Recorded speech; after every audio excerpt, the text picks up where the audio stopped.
but there is a real sense of sadness on the island here and a real sense of mystery.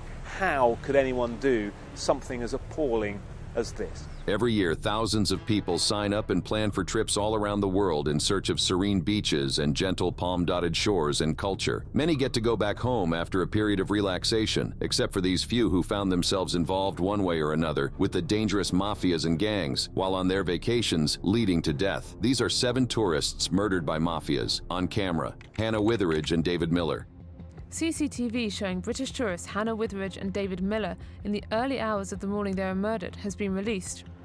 Hannah is shown wearing a pink top and white skirt, while David wears a grey t-shirt, and both are seen walking with friends. The scenic island of Koh Tao, which is also known as Turtle Island, does live up to its name, being the scuba diving destination of choice in Thailand. The perfect white sand beaches that ring the hilly islands are surrounded by the crystal clear waters of the Gulf of Thailand. This is where the tragic murder of British tourists Hannah Witheridge and David Miller happened. Hannah Witheridge and David Miller, 2 young British tourists, embarked on a journey that would tragically end in their untimely deaths. Hannah, a 23-year-old woman with a zest for life, was known for her infectious laughter and kind-hearted nature. She had a passion for travel and was excited to explore the wonders of Thailand. David, a 24-year-old man with a thirst for adventure, was an aspiring engineer who had a love for scuba diving and exploring new cultures. Little did they know that their paths would cross on the picturesque island of Koh Tao, and their lives would be forever intertwined. Hannah and David arrived on Koh Tao in September 2014, seeking an escape from their everyday lives and a chance to immerse themselves in the island's natural beauty. Koh Tao, with its crystal clear waters and vibrant marine life, was a haven for scuba diving enthusiasts like David. The island's laid-back atmosphere and welcoming locals made it an ideal destination for backpackers like Hannah. As fate would have it, Hannah and David's paths crossed on Koh Tao, and they quickly formed a bond. On the night of September 14, 2014, Hannah and David decided to enjoy the island's nightlife, visiting a popular bar on Koh Tao. Little did they know that this would be their last night together. The following morning, the tranquility of Sairee Beach was shattered when the lifeless bodies of Hannah Witheridge and David Miller were discovered. The scene was one of unimaginable horror. Hannah had been brutally raped. Her life ended in a senseless act of violence. David, on the other hand, had met a tragic fate, drowned in the crystal clear waters that he had so loved to explore. These are the apartments that they were staying in. They met here in adjoining rooms, and it was just over here where they were attacked behind these rocks, which you can just see. The news of their deaths spread like wildfire, leaving the island and the world in a state of disbelief. How could such a heinous crime occur in a place known for its beauty and tranquility? Most importantly, who was responsible? The police focused on foreign nationals, with a spokesperson for the police claiming Thais wouldn't do this. Some migrants who were questioned complained that officers scalded them with boiling water during interrogations. Eventually, 2 foreigners were arrested. On the 24th of December 2015, Zhao Lin and Wai Fio were found guilty of murdering Witheridge and Miller by the 3 judges and were sentenced to death. Although the investigation was met with criticism by international media, human rights groups, and legal experts. Interestingly, in 2014, even before the sentencing, a young British expat, Sean McCann, claimed that 2 men he suspected had killed Hannah and David also wanted him dead too. In panic, McCann fled the country, claiming his life was at risk from the Mafia. When questioned about his ordeal, he recalled, according to McCann, they allegedly threatened him, saying, "You're going to hang yourself tonight, and we're going to watch you hang. You will die tonight. If you don't hang yourself, we will do it for you. You already have 2 people's deaths on your hands." Terrified, Sean McCann from Shot, Scotland, hurried to the island ferry after making a desperate phone call for help in the dead of night from an all-night supermarket where he had been hiding behind the counter from his pursuers. He had put out a desperate message on Facebook as he hid from the 2 men, declaring the Thai Mafia were trying to kill him. "I genuinely thought this was the day I was going to die," he said. The Scotsman also claimed that he did not think Hannah Witheridge was with Miller when she was attacked and raped, but he had come across the scene and had run to help her, resulting in his own death. And although Zhao Lin and Wai Fio were sentenced to jail for the murders, there are many who feel that they were simply scapegoats for the Thai Mafia, which has wreaked havoc on the island for a long time and have become untouchable even to local authorities. Mario Bazio Terracino. The city of Naples is known for its breathtaking beauty and rich history. The city is often filled with tourists who visit to enjoy not just the culture, but the views. On a sunny day in the vibrant city, life seemed to carry on as usual. Little did anyone know that the calm facade would soon be shattered by a violent act that would send shockwaves through the community. Mario Bazio Terracino, a man with a mysterious past, found himself entangled in a dangerous web of drugs and rival gangs that would lead to his murder by a hitman outside a Naples bar. The murder, done in broad broad daylight and captured on camera. On that fateful day, Mario Bazio Terracino, unaware of the impending danger, went about his daily routine. Little did he know that his every move was being watched, his fate sealed by an unseen hand. The chilling CCTV footage captured the final moments of Mario Bazio Terracino's life. Standing outside a local bar, he innocently smoked a cigarette, oblivious to the danger lurking nearby. Meanwhile, inside the bar, a hitman meticulously planned his next move. Wearing a baseball cap to conceal his identity, he surveyed the scene, waiting for the perfect moment to strike. And then, in a matter of seconds, the hitman emerged from the bar, his intentions clear. Without hesitation, he fired 3 shots at point-blank range, ending Mario Bazio Terracino's life in an instant. As the victim slumped to the ground, the hitman then finished him off with a final shot to the head. The hitman then calmly walked away, leaving behind a lifeless body and a city in shock. Blood could be seen spreading onto the pavement from the head of the dead man, who was still holding a cigarette in his hand. The video, which lasted 26 seconds, showed the murder of Mario Bazio Terracino and was a chilling reminder of the power and reach of the Camorra crime syndicate. As the investigation unfolded, the city of Naples was left grappling with the harsh reality of organized crime and the devastating consequences it brings. Despite a woman walking by checking her lottery ticket and other people nearby, no witness came forward. Naples is home to the Camorra crime syndicate, which has been blamed for dozens of deaths in recent years. More than 100,000 people had marched through the streets of the city to protest against mafia violence. Speaking about the rise of mafia in such a serene part of the country, Giuseppe Pisanu, the commission's head, said the Italian mafia was now silently prospering, moving on from spectacular crimes and massacres to business and politics, with a prudent dose of intimidation and violence in a bid to take over the fundamental role of the state. In a shocking turn of events, the Italian police finally apprehended the killer responsible for the murder of Mario Terracino. The prosecutors released the video shot by closed circuit after 5 months of fruitless investigations, with the hopes that the graphic footage of the broad daylight murder outside a bar would break a wall of silence surrounding the killer's identity. And it did. The bet paid off. Police finally arrested 27-year-old Costanzo Apice with the help of a witness who recognized him as the murderer, Marcello Pecci. Colombia boasts of its perfect sandy beaches that are preserved in a calm atmosphere and idyllic landscapes, an ideal place for a honeymoon escape for newlyweds Marcello Pecci and wife Claudia Aguilera. However, it was short-lived. In just 13 minutes, a pregnant Miss Aguilera lost her husband to a mafia hit, and it was all caught on camera. Marcello Pecci, a highly respected Paraguayan public prosecutor, embarked on a journey of love and celebration as he married Claudia Aguilera, a well-known journalist. The couple exchanged vows on April 30th, 2022, and set off on their honeymoon to the picturesque Baru Peninsula on Colombia's Caribbean coast. Little did they know that their dreamy getaway would soon turn into a nightmare. As the newlyweds enjoyed the sun-kissed beaches and the tranquil atmosphere of their hotel, 2 attackers approached the private beach on jet skis. It was a seemingly ordinary day, with no signs of danger lurking in the air. Claudia, who was by Marcello's side, would later recount the horrifying events that unfolded before her eyes. Without uttering a single word, one of the assailants swiftly approached Marcello.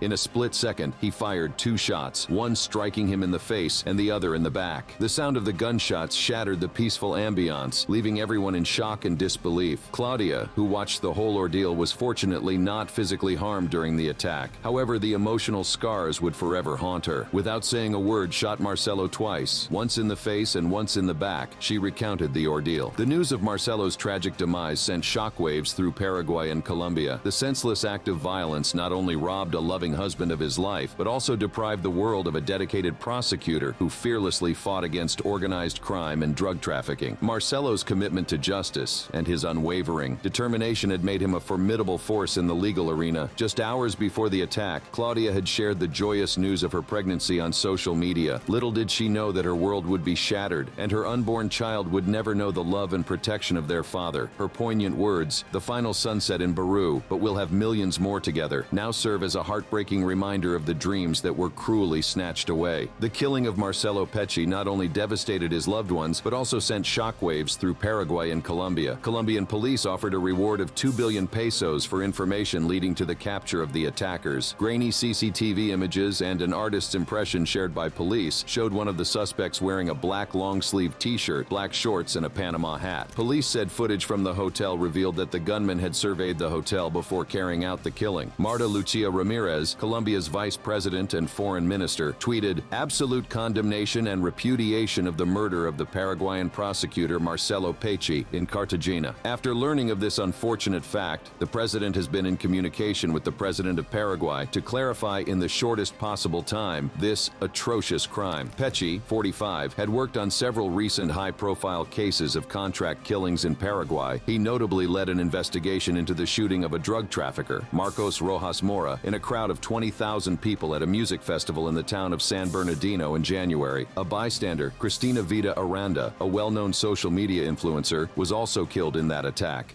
Maria Chindamo. Seeking to rebuild her life as a woman and an entrepreneur, Maria Chindamo became a target for the ruthless Ndrangheta, a powerful Calabrian mafia organization. On May 6, 2016, Maria was brutally attacked, her body dismembered by a tractor, and her remains fed to a group of ravenous pigs. Calabria, a picturesque region in southern Italy, is known for its stunning landscapes and rich cultural heritage, but beneath its beauty lies a sinister underbelly, where the Mafia, specifically the notorious Ndrangheta, holds sway. It is within this backdrop that Maria Chindamo's story unfolds. Maria Chindamo, a local businesswoman, found herself at the center of a deadly game of power and greed. After the untimely death of her husband, Maria inherited valuable lands that caught the attention of the mafiosi. These lands, coveted by the Mafia, became the catalyst for a series of events that would ultimately lead to Maria's tragic demise. Maria's husband's passing left her widowed and burdened with the responsibility of managing the family's assets. Determined to rebuild her life, Maria set out to become a successful entrepreneur, looking after the interests of the land and her children. Her ambition and resilience, however, would prove to be her downfall. As Maria began to assert her independence and make plans for the future, she unknowingly drew the attention of the Ndrangheta, this powerful Calabrian mafia organization known for its ruthless tactics and iron grip on the region, saw Maria as a threat to their control over the land. On May 6, 2016, Maria's life took a horrifying turn. She was brutally attacked, her body subjected to unspeakable violence. The killers, in a chilling display of cruelty, rolled a tractor over her, dismembering her remains. But their brutality didn't end there. They fed her body parts to a group of ravenous pigs, ensuring that all traces of their heinous act would disappear. The investigation into Maria's murder was a race against time, as the authorities sought to bring her killers to justice. Led by Catanzaro Chief Prosecutor Nicola Gratteri, the team of dedicated investigators uncovered chilling clues that pointed to the involvement of the Ndrangheta in this gruesome crime. Intercepted communications and the testimonies of turncoats, former members of the Mafia who had turned against their own, provided crucial insights into the dark world of organized crime. These witnesses revealed specific details about Maria's murder that had not been widely publicized, confirming the Mafia's involvement beyond a shadow of a doubt. Maria's brother, Vincenzo Chindamo, expressed his relief and satisfaction that justice had prevailed in his sister's case. He praised the tireless efforts of the judiciary and their unwavering commitment to seeking the truth. For Vincenzo, the arrest of 81 mobsters in the sweeping raids against the Ndrangheta was a small victory in the fight against the retrograde and destructive influence of the Mafia. Who are the Ndrangheta? How did they arise to amass such levels of control over Italy? San Luca, a city in Italy known as the stronghold of mafia group Ndrangheta. The police force there don't just arrest mafia criminals, but they also live among them. In San Luca police station, the faces of mafia catches are displayed like trophies. The Ndrangheta's roots are deeply embedded in the rugged region of Calabria, Italy, and has a history that stretches back centuries. The Ndrangheta's involvement in a wide range of criminal activities, including drug trafficking, arms smuggling, money laundering, and extortion, has allowed it to amass immense wealth and power. Its annual revenue, estimated to be in the billions of euros, speaks to the scale of its operations. Law enforcement agencies have made efforts to dismantle the Ndrangheta, resulting in numerous arrests and crackdowns. However, the organization's adaptability and deep-rooted connections within society have allowed it to persist and continue its reign of terror. The origins of the Ndrangheta can be traced back to the Sicilian Mafia, which had a strong presence in neighboring Sicily. As the Sicilian Mafia expanded its operations, it sought to establish a foothold in Calabria. However, the fiercely independent Calabrians were resistant to outside influence and refused to bow to the Sicilian Mafia's authority. Instead, the Calabrians formed their own criminal organization, one that would come to be known as the Ndrangheta. The name Ndrangheta is derived from the Greek Greek word Ndrangheta, meaning manly virtue. This name reflects the organization's emphasis on honor, loyalty, and family ties. In the early days, the Ndrangheta operated primarily as a form of self-defense against external threats. The Calabrians, facing poverty and a lack of protection from the authorities, banded together to protect their communities and ensure their survival. The Ndrangheta provided a sense of security and justice in a lawless land. As the Ndrangheta grew in power and influence, it began to expand its criminal activities beyond self-defense. The organization saw opportunities in the lucrative world of illicit trade, particularly in the trafficking of goods such as tobacco and alcohol. The Ndrangheta also engaged in extortion, protecting local businesses in exchange for a cut of their profits. Over time, the Ndrangheta diversified its criminal portfolio, venturing into drug trafficking, arms smuggling, money laundering, and other illicit activities, and now even murder. Tariq Qadir Lot.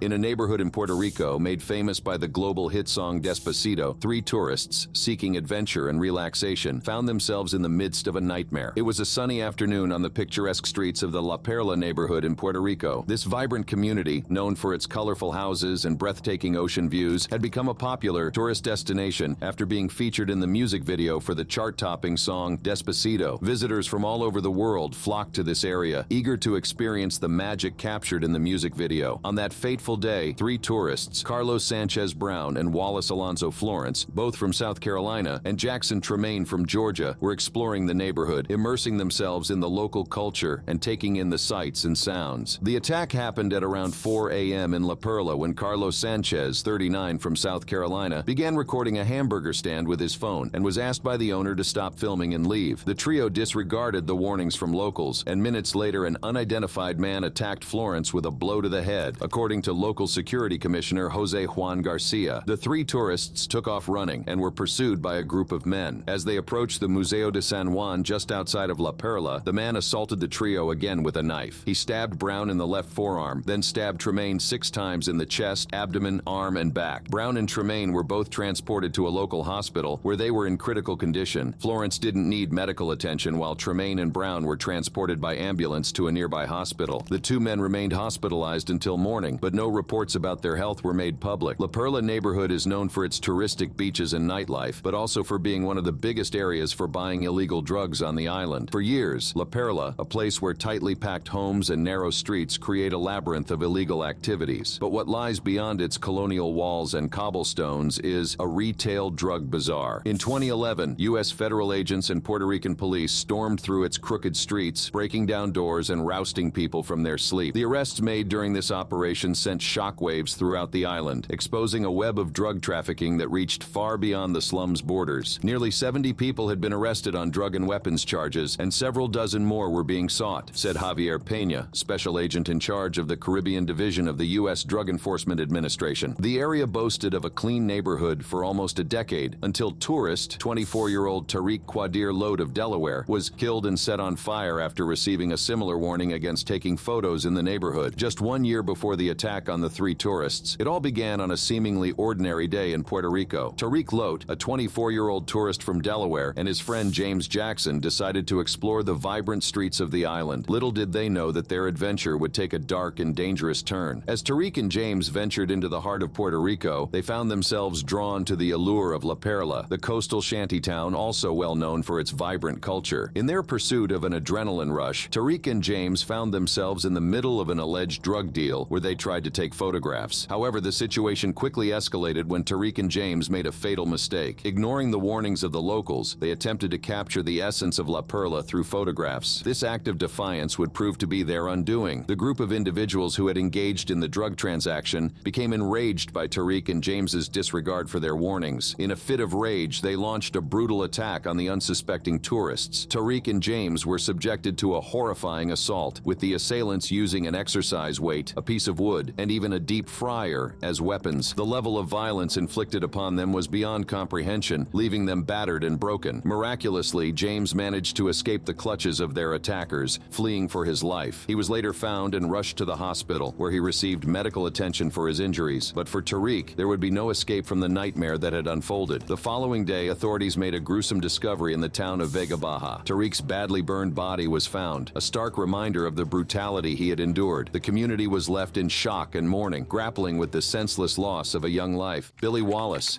in the picturesque resort town of Marmaris, Turkey, is a story that will send chills down your spine and make you question the safety of your next vacation destination. Billy Wallace, a Scots tourist, met his untimely demise in the grip of fear. Believing he was being pursued by the notorious Turkish Mafia, it was supposed to be a dream vacation for Billy Wallace, a 32-year-old Scotsman seeking a break from the hustle and bustle of everyday life. Marmaris, a popular resort town nestled along the stunning Turkish coastline, seemed like the perfect destination for relaxation and rejuvenation. But his arrival in Turkey turned out to be a different story that eventually led to his demise. First, Wallace had claimed that he was in Turkey for a solo trip, but his family member confirmed that Wallace might have had company. His dad, William Wallace Sr. from Charleston, Dundee, said, "We believe he went to Turkey on his own, although we have since heard that he might have been with someone, but nobody has been able to confirm this." Wallace had a busy trip before his demise, as even his family had trouble contacting him while in Turkey. But the little times they managed to talk to him, his family said he seemed like his usual self. "We could call Billy once every 2 months or sometimes more. He was always busy and we would be the ones contacting him. We saw him quite recently before he went away and he was his usual happy self," his father told the press. Billy Wallace, a council electrician from Edinburgh, was described as a pleasant, polite, well-mannered man. But it was on his trip to the airport that things took a sudden turn. The council electrician claimed someone was after him and said he had become injured as he had to leap out of the cab as it inexplicably changed direction while driving him to the airport, and he feared he was being kidnapped. Wallace made a chilling phone call to his family just days before his death, claiming he was being chased by the Mafia. Billy Wallace later jumped out of a window at the medical center and as a result was moved 164 miles to Mugla Sitki University Hospital in Izmir. But he fell again from a windowsill at Izmir Hospital while staff were treating another patient in the same room. He died 2 days later. Tests showed he had no traces of drugs or alcohol in his system. When his family was asked about Mr. Wallace's mental health, his family confirmed that he was well apart from a few instances years back. He had an episode of depression in 2002 and a problem with alcohol in 2006, but nothing since then, his father said. It seems Billy Wallace was of sane mind before he jumped to his death. So could it be that he was truly involved with the Turkey's Mafia? If so, did the dangerous Turkish Mafia put a death note on the tourist? If you enjoyed this video, click on the boxes playing on your screen to watch similar content.